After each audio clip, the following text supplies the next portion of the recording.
Dans le prochain reportage, l'auteur Georges Letarte nous parle de son livre « Destin croisé », un recueil de nouvelles entrecroisées dans lequel la poésie et l'histoire teintent son univers singulier. Il est né très, très lentement et très progressivement. Je pourrais quasiment dire qu'il est né en faisant du vélo. Parce que finalement, j'écris en faisant du vélo beaucoup. Ça a commencé beaucoup comme ça.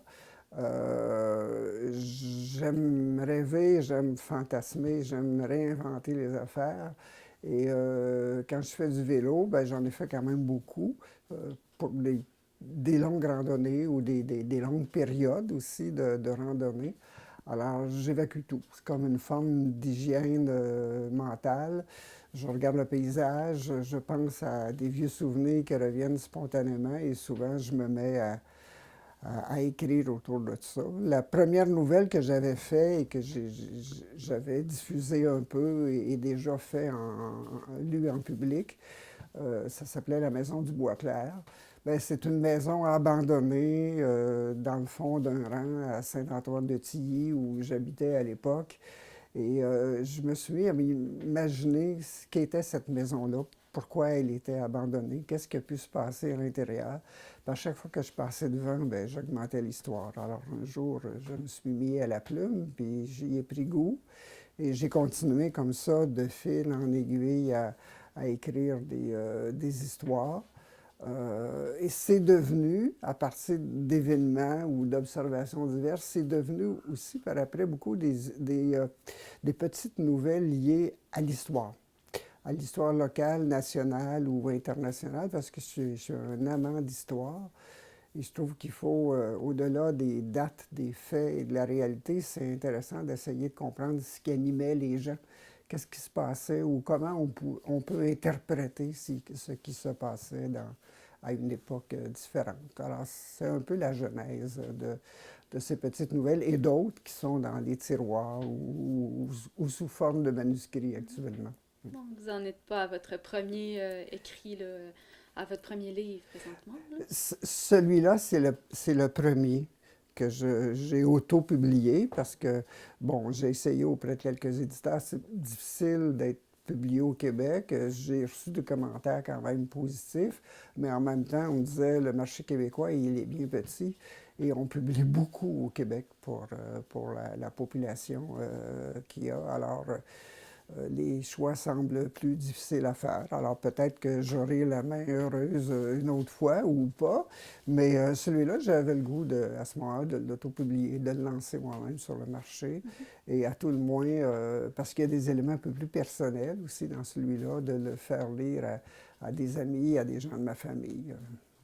Peut-être pour votre prochain écrit, vous aimeriez peut-être être publié dans une maison d'édition, c'est ça que je comprends. Bien, c'est toujours plus intéressant parce que quand on fait de l'autopublication au Québec, il faut faire sa promotion soi-même. Puis là, je dois avouer que j'ai pas beaucoup de talent pour ça. J'ai pas tellement le goût de faire ça. Et si on n'est pas amateur des réseaux sociaux, ce qui est mon cas, ben là, on est un peu en dehors du marché. Alors, c'est difficile de faire connaître effectivement ce qu'on a fait. Vous me parliez de votre livre Destin croisé, trois nouvelles, celui qu'on Oui. a présentement. Donc, vous me parlez de l'importance de l'histoire, du contexte historique dans vos livres. Pouvez-vous m'en dire un petit peu plus à ce sujet-là? Bien, je trouve qu'on a souvent une vision de l'histoire qui est un peu, comment je pourrais la qualifier, un peu tronquée. On regarde une suite de faits et d'événements et on n'essaie pas toujours de comprendre ce qu'il y a en arrière ou on se contente de versions officielles. Pour l'illustrer, ça va être plus simple. Je vais prendre un des personnages. Alors, Maurice Duplessis, premier ministre du Québec, moins connu par les plus jeunes maintenant, mais que j'ai connu un peu quand même dans mon enfance. Et ce personnage-là est connu beaucoup comme étant le responsable de ce qu'on appelait la Grande Noirceur. Une époque triste, une époque difficile d'histoire du Québec, qui était plus rétrograde que progressiste. Or, il y a beaucoup d'auteurs et d'historiens qui ont publié ces dernières années, entre autres, pour montrer d'autres pans du personnage, d'autres visions. Et avec raison d'ailleurs, parce que ben, c'est comme dans la vie de chacun, on est rarement une seule personne. On a souvent des facettes multiples dans une personnalité. Et on découvre que ce personnage de la Grande Noirceur, ben, il a eu des aspects positifs aussi. À l'époque où il était là, il a jeté les bases d'une première partie du développement économique industriel du Québec. Bon, par rapport au développement du milieu agricole, il a fait beaucoup, plus que beaucoup d'autres gouvernements qui l'ont suivi par la suite. Donc, à certains égards, il pouvait aussi être progressiste, pas juste un artisan de la Grande Noirceur. Et autant il pouvait être ratoureux et machiavélique, ben, d'autres écrits nous ont aussi montré que c'est un personnage qui pouvait être attachant à certains égards. Alors, les gens n'ont pas une figure unique, OK? Ils ont différentes facettes. Et je trouve que l'histoire, ben, elle nous permet d'aller creuser ça un peu, puis d'avoir des lectures moins étroites, souvent, de ce qu'est la réalité. Alors, c'est ce qui me fascine beaucoup dans l'histoire. Mais je suis pas un historien, je ne fais pas de l'histoire, je fais de la fiction historique. Et la fiction, ben ça permet d'aller plus loin, d'enjoliver, ou même d'enlaidir certaines facettes parfois, mais ça nous permet de penser à ce que peut être quelqu'un, et des fois, ça peut nous approcher de la vérité un peu, parce que ça nous amène à se questionner sur ce qu'étaient véritablement les gens, sur ce qui les alimentait, sur ce qui les faisait vivre au bout du compte. Alors, c'est là que je trouve que la fiction historique est assez intéressante à certains égards. On peut se tromper radicalement dans ce qu'on dit, mais c'est pas ça qui est important. L'important, c'est d'aller voir s'il n'y a pas autre chose de caché en arrière de ce qu'on admet comme étant connu ou accepté. Ces nuances-là que vous aimez visiblement là, apporter à une œuvre, est-ce que ces nuances-là peuvent aussi se transmettre par la poésie?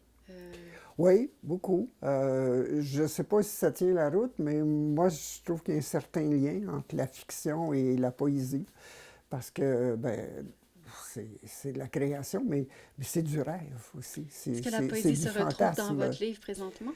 Il y en a des éléments, OK? Il y a des nouvelles que j'ai faites qui sont plus près de la poésie aussi. J'en ai pas publié, mais j'ai un recueil de textes poétiques. Alors, ça se marie parfois à certains égards. Je pourrais vous lire un petit extrait où je fais parler Maurice Duplessis de poésie.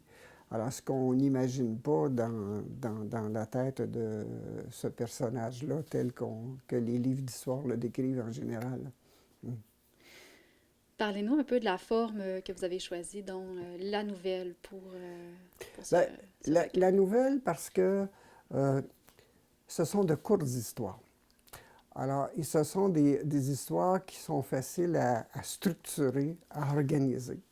Je trouve que je n'ai pas encore d'habilité pour écrire un roman de 350 pages.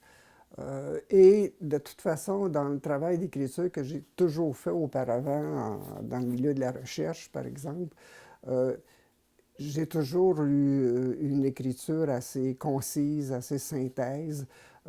J'aime pas écrire pour rien, j'aime pas répéter, j'aime que ce soit compréhensible, qu'on aille à l'essentiel, qu'on vise la cible rapidement. Et je trouve que la nouvelle reste très près de ça. Alors, on peut faire le tour d'une question assez rapidement, mais en même temps, laisser les gens sur le goût d'aller plus loin et peut-être de continuer la nouvelle dans leur tête, parce qu'on ne dit pas tout. Alors, on n'a pas fait le tour d'une question. Les portes ne sont pas toutes fermées. Alors, tu sais, ça donne vie à d'autres possibilités et à d'autres choses. Est-ce que vous auriez d'autres projets présentement sur la table de travail? Il y en a un qui est prêt, que je vais acheminer à des éditeurs, qui est plus un roman cette fois-là. Il y a un personnage central qui a existé quand j'étais jeune, que j'ai connu.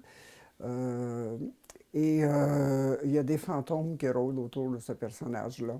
Alors, Donc, ça prend son origine dans le débarquement de Dieppe, en Normandie, et ça se continue au Québec. Alors ça, je suis en train de réviser, de corriger, là, puis je vais l'acheminer.